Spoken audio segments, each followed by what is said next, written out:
শহীদ president Ziaur রহমানকে নিয়ে, বেগম খালেদা জিয়াকে নিয়ে যারা গালাগালি করছে তাদের বিচার আল্লাহ করছে এই বাংলার জমিনে। উঠতে বসতে গালি দিত বেগম খালেদা জিয়াকে সাবেক প্রধানমন্ত্রী শেখ হাসিনা।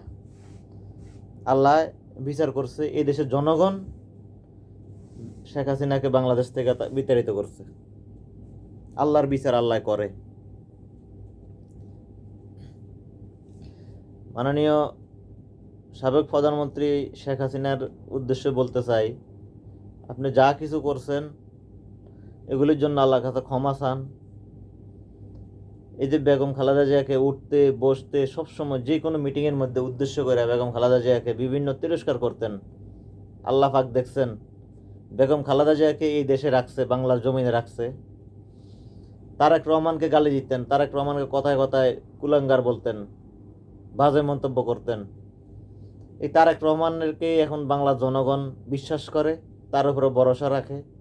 ইনশাল্লাহ তারেক রহমান এই দেশের আগামীর প্রধানমন্ত্রী হবে, প্রেসিডেন্ট হবে, এটাই স্বাভাবিক। রাষ্ট্র ক্ষমতা না থাকিও এখন তারেক রহমান অনেক সম্মানের সহিত এই দেশের জনগণের কাছে। অথচ আপনি অতি অহংকারের কারণে এই দেশ থেকে চলে যেতে হয়েছে।